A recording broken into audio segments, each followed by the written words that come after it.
পর্ব ৩ মুখোশের আড়ালে। কি হলো নীল, হাঁ করে কি দেখছ? আদ্রিতার কথায় নীলের হুঁশ ফেরে। এতক্ষণ ও দিবাস্বপ্ন দেখছিল, এখনও সত্যিটা জানানো হলো না আদ্রিতাকে। হাঁ করে দাঁড়িয়ে না থেকে আমার সাথে অফিস চলো, ফেরার পথে আমার নেকলেসটা জুয়েলারি শপ থেকে নিয়ে নেবে। আদ্রিতার কথায় হালকা মাথা নাড়ে নীল। দ্রুত পায়ে আদ্রিতা বাড়ি থেকে বেরিয়ে যায়। কথা না বাড়িয়ে ওর পিছু নেয় নীল।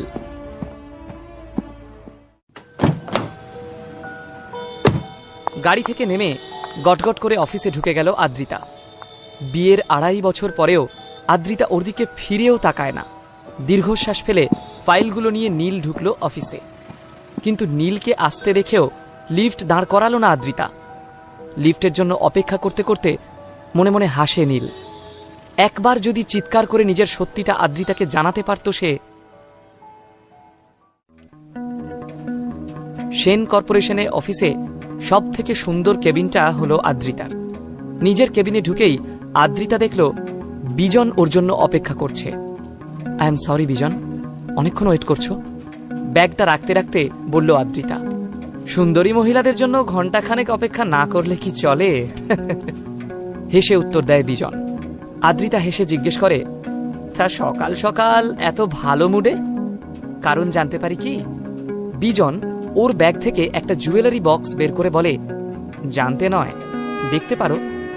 বিজন আদ্রিতার সামনে একটা ঝলমলে হীরের নেকলেস রেখে বলে, এই দেখো, রয় চৌধুরী জুয়েলার্সের লিমিটেড কালেকশনস ডায়মন্ড নেকলেস।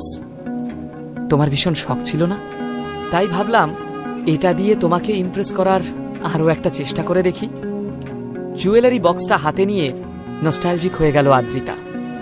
বছরখানেক আগে রয় চৌধুরী জুয়েলার্সের একটা এক্সিবিশনে এই চোখ ধাঁধানো ডায়মন্ড সেটটা ও দেখেছিল। আদ্রিতা জানে সেই এক্সিবিশনের এক একটা জুয়েলারি কোটি কোটি টাকাতে নিলাম হয়েছিল। তাই আদ্রিতা নিজেকে প্রশ্ন করে, এর তো অনেক দাম, বিজন এত টাকা পেল কোথায়? কাজের জায়গায় পরস্ত্রীকে ইমপ্রেস করার চেষ্টা না করে শুধুমাত্র নিজের কাজটুকু করলেই হয়। নীলের গুরুগম্ভীর কণ্ঠস্বরে চমকে উঠল আদ্রিতা। বিজনকে অপমান করছে নীল? হঠাৎ নীলের এত সাহস কোথা থেকে হলো? সবাইকে চমকে দিয়ে সশব্দে টেবিলে আদ্রিতার একগুচ্ছ ফাইল রাখল নীল। এই ২.৫ বছরের বিবাহিত জীবনে এই প্রথম আদ্রিতা নীলকে একটা এত বড় সেন্টেন্স বলতে শুনল। নীলের চোখে এখন এক আলাদাই অনুভূতি। আদ্রিতা কিছু বলার আগে নীল ওর হাত থেকে ডায়মন্ড নেকলেসটা নিয়ে বিজনকে প্রশ্ন করে, শেষ পর্যন্ত আমার ওয়াইফকে ইমপ্রেস করতে তুই একটা ল্যাব গ্রোন ডায়মন্ড সেট নিয়ে এসেছিস? গ্রেট। আমার ওয়াইফ শব্দ দুটো যেমন আদ্রিতার কানে বিঁধল, তেমনি ল্যাব গ্রোন ডায়মন্ড সেট শব্দটা বিঁধল বিজনের বুকে। অনেক চিন্তা ভাবনা করে বিজন এই বহুমূল্য ডায়মন্ড সেটটা কিনেছিল।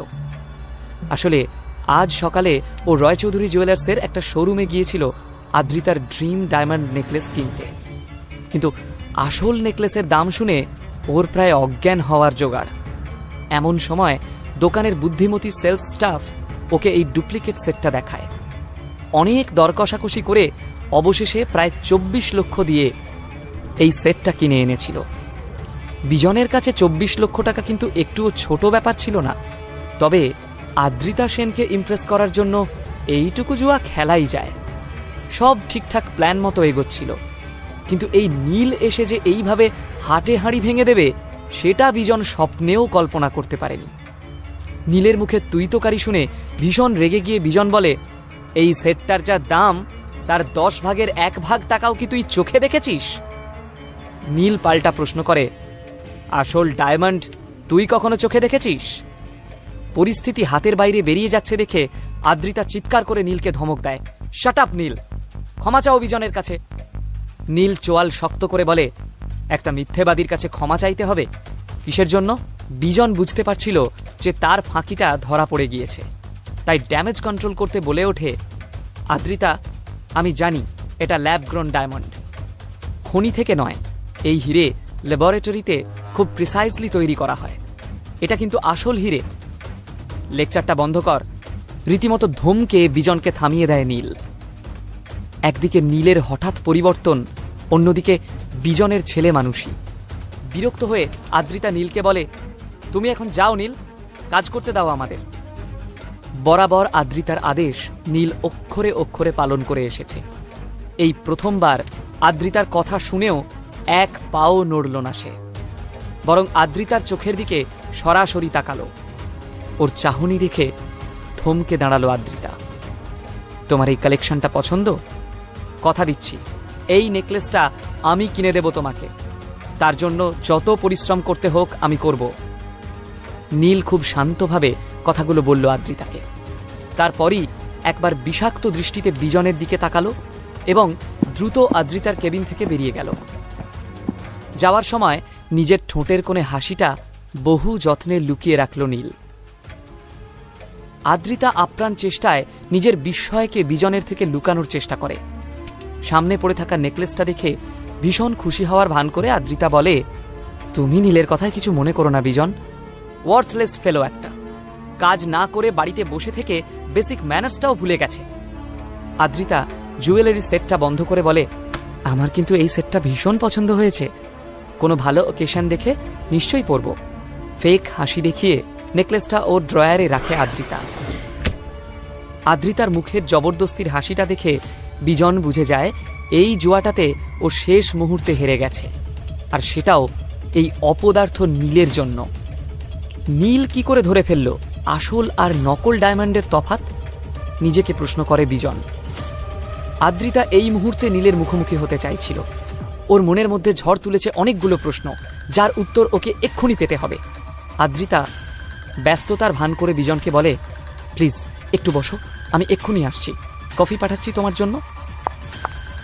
আদ্রিতা বেরিয়ে যেতেই বিজন প্রচণ্ড রাগে সশব্দে টেবিল চাপড়ে বলে, সকাল সকাল নগদ 24 লাখ জলে, সব ওই অপদার্থ নীলের জন্য। কোনো একটা সময় আদ্রিতাকে নিজের করে পাওয়াটা নীলের স্বপ্ন ছিল, কিন্তু আজ আদ্রিতার সাথে কাটানো এই বিবাহিত জীবনের প্রত্যেকটা মুহূর্ত নীলের রূঢ় বাস্তব। 4 বছর আগে আদ্রিতা সেনকে প্রথমবার দেখে নীল ওর প্রেমে পড়ে যায়, অথচ বিয়ের এতদিন পরেও নীলের আফসোস থেকে গেছে যে আদ্রিতার নজর একবারের জন্যেও নীলের ওপর পড়েনি। আজ নীল প্রথমবার আদ্রিতাকে ওর চোখের দিকে তাকাতে দেখল।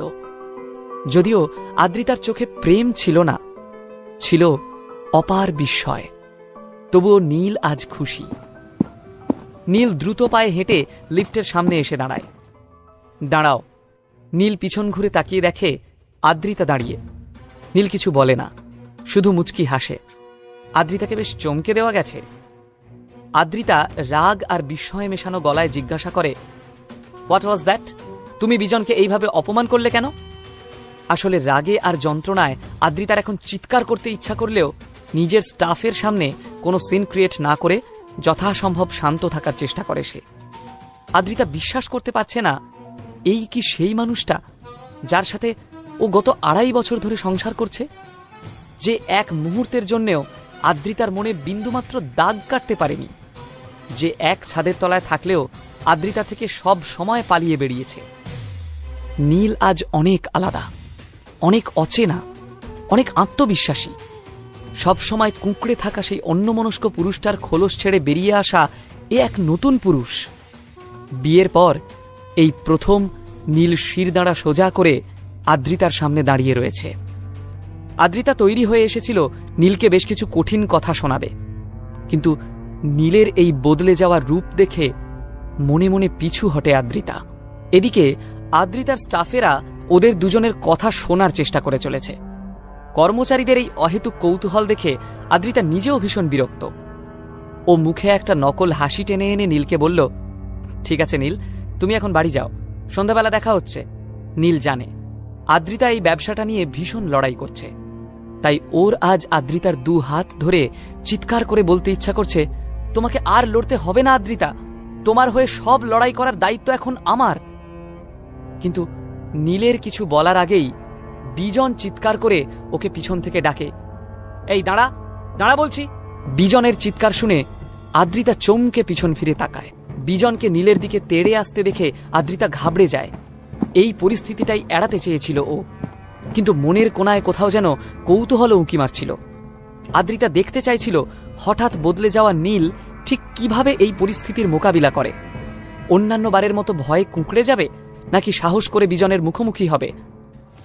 বিজন তেড়ে এসে নীলের কলার ধরে বলে, এই অত বড় বড় কথা যে বলে এলি, তুই কি জানিস ওই সেটটার দাম কত?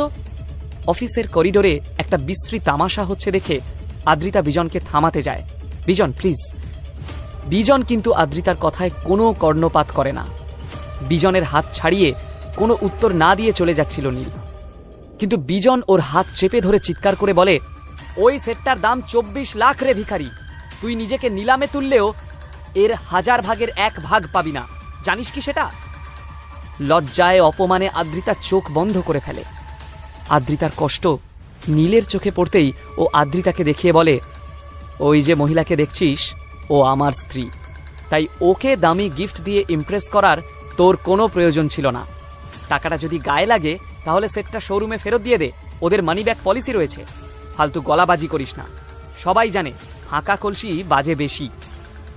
নীলের উত্তরে পিছনে দাঁড়িয়ে থাকা স্টাফেরা মুখ টিপে হাসতে শুরু করে। অফিস স্টাফদের সামনে নিজেকে উপহাসের পাত্র হতে দেখে দ্রুত লিফটে উঠে পড়ে বিজন। নীল কিন্তু বেশ শান্ত, মুখে বাঁকা হাসি নিয়ে পাশের লিফটে ওঠে এবং বুক পকেট থেকে একটা কালো গগলস বের করে বেশ কেত দেখিয়ে পরে নেয় সে। ঠিক তখনই লিফটের দরজাটা বন্ধ হয়ে যায়। আদ্রিতা অবাক চোখে নীলের যাওয়ার দিকে তাকিয়ে রয়েছে। এ কোন নীলকে দেখছে সে? এতদিন কি নীল তাহলে কোনো মুখোশ পরেছিল? এই নীল তো একেবারে অচেনা। এই বদলে যাওয়া নীল কি আদ্রিতার মনে কোনো ঝড় তুলতে পারবে?